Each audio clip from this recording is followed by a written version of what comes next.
Bon, vous l'avez deviné, on se retrouve une fois de plus dans le garage. Et pourquoi ça? Parce que la dernière fois, je vous ai tout simplement dit que suite à la petite sortie, la moto à petit suisse, fumée bleue et puis une bonne odeur derrière, ça sentait bon l'huile cramée. Donc on a suggéré que c'était très certainement une segmentation. Donc on a pris un peu les devants, je me suis attaqué à démonter le moteur. Donc on va simplement faire la suite. On fera la partie 1 aujourd'hui, il y aura une partie 2 qui suivra dans le temps. Pour la simple et bonne raison qu'il faut le diamètre du piston parce que je ne le connais pas et il faudra qu'on commande les pièces et voir surtout ce qui se passe à l'intérieur, s'il y a plus de dégâts ou pas que de simples segments. Bon, pour commencer, les espadrilles, hein, valeur sûre. Donc on a enlevé le carter, ce second carter là qui protège celui d'Arbracam plus ou moins. J'ai enlevé le couvre-culasse. Du coup on va pouvoir venir enlever la culasse, le cylindre. Bon, j'en ai vu beaucoup qui galéraient à dévisser les trop petites vis de la poulie dentée. Si vous voulez une simple astuce, vous venez tout simplement mettre votre douille de 14 avec le cliquet qui va buter contre le cale-pied, donc douille ou bien une clé à pipe ou autre, hein. Et puis vous venez tout simplement desserrer avec votre autre cliquet ou votre autre clé à pipe de l'autre côté. Ça provoque un contre très fort, ça évite que ça tourne, et puis comme ça se dévisse tout seul.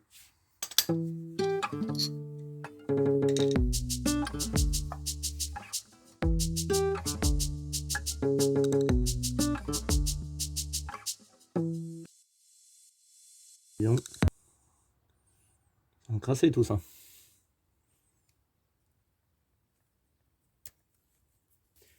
Toujours bien repérer où vous mettez vos entretoises. Pour la simple et bonne raison que si vous ne la mettez pas forcément au bon endroit, il n'y a pas forcément l'alésage de la culasse qui permettra son passage. Donc vous allez remonter, vous allez avoir un effort et vous allez tout casser. Donc vérifiez bien quand vous démontez de toujours repérer les axes, les épaisseurs de filetage et autres. Ça évite que vous vous retrouviez embêté par la suite. Toujours la petite astuce de repiquer les vis quand vous les démontez. Ça évite de se retrouver avec des vis à la fin où on ne sait pas forcément où elles vont. Voilà.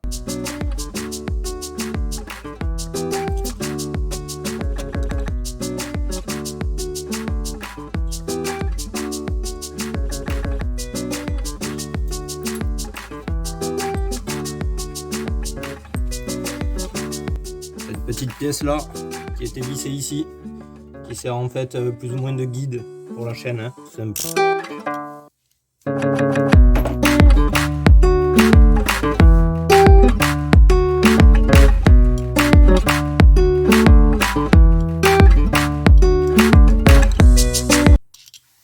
Bon, du coup, pas bien compliqué, hein. Votre culasse, elle est maintenue par cette vis là et les 4 goujons qui traversent du bas moteur jusqu'au moteur.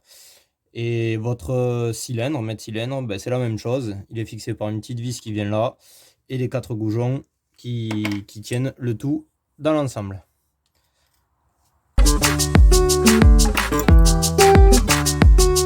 Pensez toujours à vos petites entretoises, pardon. Elles sont toujours bien repérées. Normalement, il y en a 4.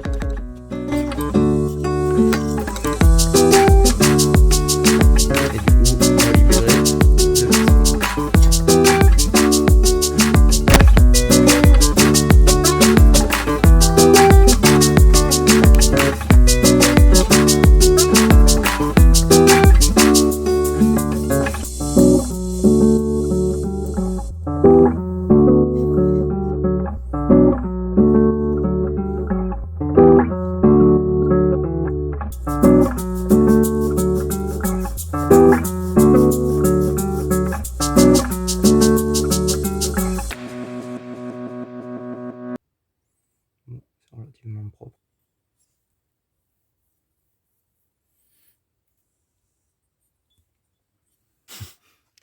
Bon, il ne reste plus qu'à enlever le piston de sa bielle. Donc pour ce faire, vous avez un petit circlips ici qui fait le tour. Il vous faut juste faire le levier pour le sortir. Alors attention, parce que quand vous allez faire le levier pour le sortir, il risque de sauter et partir. Et ça peut être vite la catastrophe pour le retrouver. Donc pour vous éviter ce petit calvaire, vous mettez votre pouce ou un autre doigt devant. Et vous y allez tout doucement.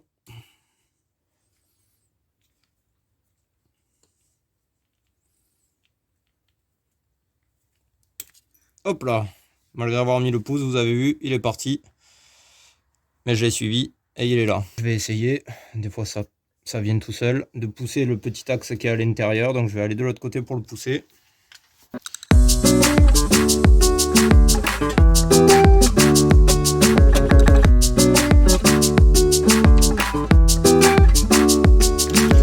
Vous poussez du sens opposé, il se retrouve ici, vous le tirez et vous pouvez sortir votre piston.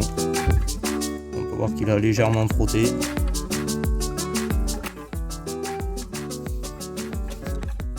Bon, du coup, pour savoir la consommation d'huile, ou bien ce sont vos segments ici qui sont ou cassés, et encore que quand ils se cassent, en principe, il y a des petits morceaux qui viennent passer sur le bord et ça provoque de bien plus grosses rayures. Là, on les sent vraiment pas avec le doigt. Mon mètre cylindre à l'intérieur est très très propre. Il n'a pas de traces de rayures. Donc je pense peut-être que ça peut provenir tout simplement de ce joint là qui très certainement vous avez un passage d'huile ici, vous avez votre chaîne donc qui tourne là. Donc il y a eu peut-être un passage d'huile entre les deux. Donc on va voir avec le propriétaire ce qu'il décide de faire. Je viens de penser à un petit truc pour les petites consommations d'huile, c'est tellement anodin que ça ne m'est même pas traversé à l'esprit plus tôt. Bah, tout simplement de tirer la jauge pour voir le niveau d'huile. Quand vous êtes parti la dernière fois, c'était au niveau max. Du coup, on va vérifier la sienne. Et pour le coup, il n'y a pas une pète d'huile, c'est tout sec. Donc effectivement, il a stoppé à temps avant qu'il y ait trop de dégâts. Voilà, donc ce sera une bonne vidange qui sera partie dans les airs. Bon, on a ramené le chef. Il est venu prendre sa décision.